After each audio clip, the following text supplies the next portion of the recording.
Hey everybody, I'm James. Welcome to Big Boys Toys.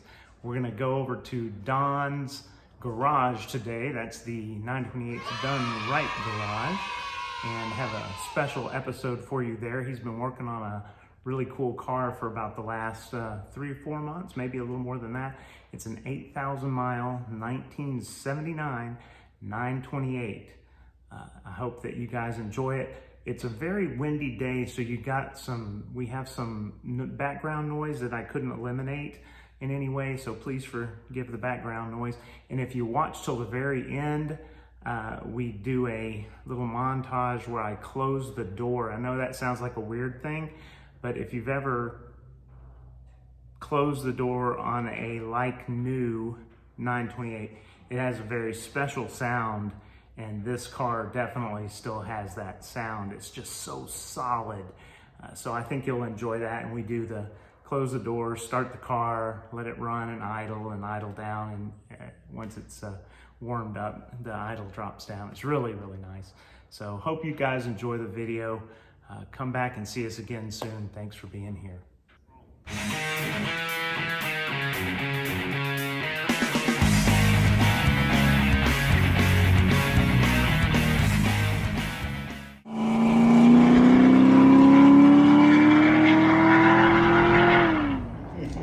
So today we're going to talk about the 79 5-speed, 8,000 miles. Just under 8,000. 7,953 something like that. Yeah, amazing. Beautiful car. Must be the original paint, everywhere from what I can tell. Really well maintained car, as far as the garage kept or a cover or something, but absolutely really good care of this car. Absolutely. As soon as I opened the door and looked in the interior and looked at the carpets and the pedals, those are kind of the couple of telltale signs. You can look there and go, oh yeah, that car's been messed with. I was like, oh my god. And the leather's still plush, smooth. Yeah, it's like butter. It's like amazing. A little bit crushed down, but those seats get crushed down like that almost immediately. You drive the car a couple thousand miles and your seats, that old school seat for some reason just gets a little bit crushed down, but it looks perfect. And I think the only blemish that I saw was like the piping on the outside driver's bolster. That was the only thing in that entire interior that was like, oh man. Somebody doesn't know how to get in and out of the 928. That's exactly what it was. Somebody was careless getting in and out of the car, or careless and had something in their pocket. Like maybe I've seen people, working on a car and they had a tool that they forget that they stuck in their pocket and get in the car, something like that. Yeah, I think somebody's dragging their seat on it, but the leather's so plush, it should be a fairly easy repair in the sense that, you can keep everything original except for the piping. Exactly. And pipes me around there, but exactly. If somebody knows what they're doing, it's amazing car. Amazing car. It's a beautiful car, and the pictures will be running, so everybody will be able to see how well the car has been maintained and how beautiful that interior is. Cockney Brown, I think, is the name of the color. So factory original color, Cockney Brown. And Cockney Brown is not common, but it's of the rare colors, it's the more common. It's definitely period specific as far as the coloring scheme of the car. That's exactly right. It is a bit unusual to see the full leather interior on these early cars, though. You generally see the 78s and 79s almost all had some version of the velour interior. A lot of them, of course, got the classic traditional Porsche interior, the crazy checkerboard thing that makes your eyes go nuts. And this one has the full leather, though. It's really, really nice and super well cared for. Just beautiful, amazing. And the interior, the engine, the undercarriage. You did some cleanup work on the undercarriage, and that looks a little bit. It looks good, but not. It's not like your personal car. You didn't spend 100 hours with a brush and a toothbrush and cleaning material, which I get it. Yeah, exactly. We only have so much time in a day and only so much money that we can spend on a car for that kind of thing. But this is a heck of a list of things that you did to the car. I thought we'd just go over them a little bit. You did a lot of work on the fuel system. We started the car. It sounds fantastic.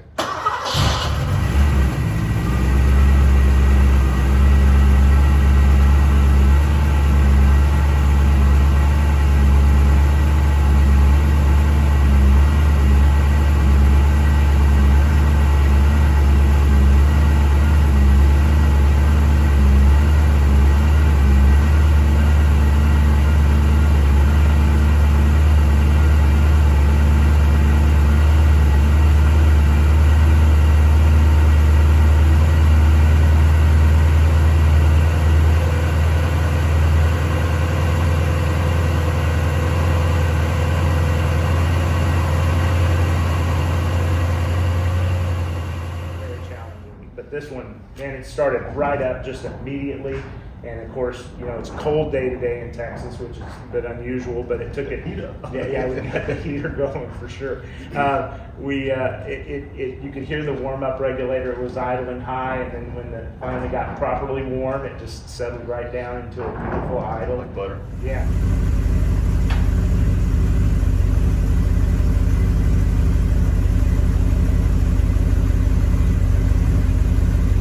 I think you did timing belt water pump. Timing belt, water pump, and actually I put a PK on this one. The PK tensioner. But we saved all the PK stuff, so we go back original. You know, you can have everything original on it. Yeah. But I'm a big fan of the PK. I think that's a worthy upgrade for any 928. Frankly, I think it helps the car. I mean, there's some upgrades to like maybe the torque tube for the later cars that have more torque, the collar that locks them into place so that you don't get the twisting thing in the what's it called, the thrust bearing? Yeah, that you don't get that wear. I think that's a worthy one. I think the PK tensioner on all 928s is a great upgrade. But, you know, like you said, you kept all the original stuff, so if somebody wants to buy the car for a collector car and take it all back to stock there. Yeah, I got a box this big, by this big, by this big of all the old parts. Yeah, they're welcome to put them back in. They're welcome. They won't want to, but I think it would be a silly thing to do, but yeah. you know, people do silly things. To each their own, right? Exactly right. Exactly right. Engine coolant system. Did it need a new radiator? Actually, it has the original radiator. Oh, that's the radiator awesome. Looks good. It was flushed 6 times as well as the engine block. Oh, fantastic. Fantastic. Actually, the whole coolant system was flushed 6 times. Wow. You know, and then so the radiator a couple more times on top of that. But that's great. You know, I want to make sure that she's as clean as we can get her. Radio. What did the radio? It looked like the factory original radio. It's a factory original radio. Unfortunately, it's blowing a fuse. You know, so actually end up pulling the radio back out of it. You know, and it's actually a 2-module system. So it's the cassette unit is actually one that's blowing the fuses. And you know, I got it where it wasn't blowing the fuse, but when I put it back together, it blew the fuse again. And I thought, you know what, we need to send this out to somebody who specializes on the block box. So if they want a factory radio that works, then at least they've got a good base one to go with, because it's a beautiful radio. My goodness, I think that's perfect. It's beautiful. I think the tuner section is actually good. The radio is the headset. And I probably spent 4 hours on the phone talking to different shops on repairing it and who could do it and so forth. And I did find one guy that was willing to take a chance, but to be honest, I mean, somebody needs to specialize in that kind of stuff. Yeah, for sure. What else did you do to the car? It looks like it has new tires on it. The wheels look perfect. New tires on it. I ended up putting new boots on the CV axles, changed out all the fluids on it with the exception of the brake system. The customer's going to hold off on that right now. Okay. You know, went through, the car was sitting for many years. I don't know how many years it is, could be 2, whatever it is. And so I ended up dropping the fuel tank out of it and then reflushing. It was heavy varnish, you know, so I ended up, you know, having to, you know, clean all that back out, you know, replace the accumulator and most of the fuel lines and, you know, and that kind of stuff. The fuel system on cars that sit for a long time, it's a real bear to bring those back up to working order. How many hours do you think you had working on this thing? I'm going to say I'm pretty close to 140-ish. Wow. Actually, it's more than that, but I build about half of it. Wow. You know, so it's probably closer to 160, 170-ish, if I had to guess. Wow. you know, but you know, I want to make sure that the car's right for the customer. Yeah, no, absolutely. You got to do it right, and I mean, not everybody has an unlimited budget for that kind of thing. So you've got to draw the line somewhere, and you kind of take your cues from the customer at that point, because you know you can keep going as long as you want it to go. Really, hit the chunks. You got to hit in chunks on these older cars. I mean, it's just too much Definitely. to hit at one go. Definitely. But, We've got the 81 in here that we'll do a video on later too. That's kind of the same boat, actually a lot worse than this one, because it's got a lot more miles. I mean, it's been driven a lot. And that car's, you know, somebody really enjoyed that car here. This one here, it's been sitting. Yeah. You know. Less than 8,000 miles at this I know, it's unbelievable. I only know of a handful of cars with fewer miles than that. There was an 85 that I came across that had 7,000 miles, I think. There was the 82 that I used to have that had 3,775 miles on it when I sold it. There was the 78 known as Kermit that had 1,426. There was an S4 with 5,900 miles. Wow. Yeah, it was a really weird color, kind of an orangey metallic sort of color. I'd never seen it before. It was really strange, but really low mile. I mean, like this, it was like a new car, you know. And those are the only ones that I've heard of. I'm sure that I have heard of, but I didn't ever see an odometer reading in a picture of the car. But I've heard of a couple of GTSs that are sub 1,000 miles. If you cannot own one of these cars, why not enjoy it? Well, you know, some people maybe they just enjoy looking at it or sitting in them or something. I don't feel the leather. Yeah, well, because the low mileage cars are so rare now. That's basically all I did with my 82. I owned it for 7 years or 8 years, something like that, before I sold it, and I put 250 miles on it in the entire time I owned the car. But I frequently went out and sat in it because it smelled brand new and the leather was like butter. I would start it and let it get fully warm. We were talking about this earlier, how people will start a car and not let it get fully warm. I would get it fully warm, even put it in gear, not drive it, but put it in gear, so that way everything's spinning shy of the gears in the transmission. Well, I'd like to, test drive the cars, go through the paces, make sure they're in good shape. And this one here, I'm afraid to drive. Yeah, totally. I think I'd maybe put 20 miles on it, maybe. Probably closer to 14, but I'm gonna say 20. You don't want to be the guy that goes over 8,000 miles. I'm the guy that goes over 8,000. Yeah, no, you don't want to be that guy. Well, maybe somebody that buys it, maybe the owner, now that it's going to be up and running and feeling like it should, maybe he'll be the guy that puts 8,000 miles. Maybe he'll sell it as to another collector, and it'll go sit in a collection somewhere. It's too nice of a car to have. It's just, I hate saying that, but it's just too nice of a car to have. Yeah, 5-speed. I mean, early OB cars, they handle so nicely. They're so well balanced. Unless you've had the opportunity to drive either an OB that's had all of its suspension properly upgraded or replaced so that it's like new, or one like this that's really low mileage so it is actually new, it's hard to appreciate just how nicely the 928s drive and how balanced the early cars really are. You get into the later cars and they decided, Porsche kind of shifted their thinking to, we're going to make this a grand touring car. So they go straight really well and high-speed corners that are very comfortable, but they don't feel like a sporty car. They feel heavy, and they are pretty. I took this one, had to get it full of gas, of course. Took it out on the interstate, and we were doing about 80, and she felt rock solid. This is a nice car. If you ever drove an early 911, and I say early, I don't mean like from the 60s or even the 70s, but maybe the late 70s, the SCs, and then up through the Carreras of the 80s, they're a little bit nervous because they are truly sports cars, and they were designed to handle very well and have sharp handling, where these cars seem to maintain the sharpness but they do it in a much more comfortable and relaxed fashion. And that's difficult to appreciate in a car that's been driven a lot, because it's just not going to have the suspension parts are going to be a little worn, the shocks are going to be old and tired and what have you. And then in the later cars, they went to a more grand touring setup on the car, so they're not quite as reactive to your inputs as these early cars.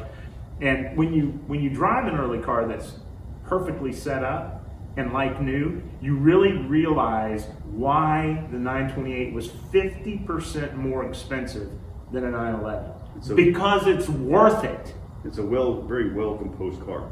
Super well designed, super composed, and of course, with the 911s, there was always the problem of the back end swapping positions with the front end. If you just figured out you were going too fast in the corner and let off on the gas, they'd just spin on you. And so they wanted to not have that problem, and they managed to work it out through some incredible engineering in the 928s. And they just do everything really, really well. I think the only downfall with the 928 was that it was 50% more expensive than a 911 when it was new. That's a lot more expensive. You get what you pay for? I think in this case you did. I think so too. But I mean, it's still, as you move further and further up the price scale, fewer and fewer people can buy your product, and eventually you work your way to the point where there aren't enough people to buy your product, just, no matter how good it is. I never thought I could afford one. There has never been a time in my life where I could afford a new Porsche of any kind, which is unfortunate and sad. But I'm glad that they became used cars. Well, this one's the new. The engine's not even broken yet. It's not even close to broken. It wasn't even due for its first oil change yet. Mm-hmm.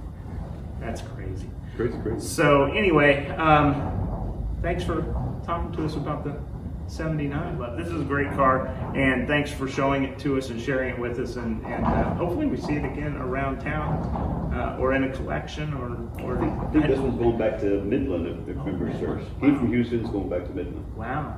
So I hope that it doesn't end up being one of those it is a collector car, and I hope it doesn't end up disappearing, for a period, because I always love when somebody that has something rare and unique and beautiful and like this, that at least they share it with people. And it may not always be in person, but in pictures, or take it out and do a photo shoot with it. Because you still need to drive it a little bit. Yeah. You gotta drive a car. I mean, you really need to. You really need to. It's hard for them to sit, but yeah, it's a beautiful car. It's a conundrum, isn't it? Yeah. Do I drive it, or do I protect it? Yeah, I think it needs to hold down the shop floor somewhere. Put it in a hermetically sealed bubble, and I don't know. I had that every time I went out in the garage and saw Blue 82. It was like, do I drive this? I want to drive it. I want to drive it. I shouldn't drive it. I want to drive it. That is the way. I had that every day. I felt that way every day. Thank you, Don. Sir. Always good to see you. Likewise. Take care. Hope you guys enjoyed it. Join us again next time. We'll talk about the 81. See you soon. See you guys. Listen to this door close. It sounds amazing, and like every 928 should sound.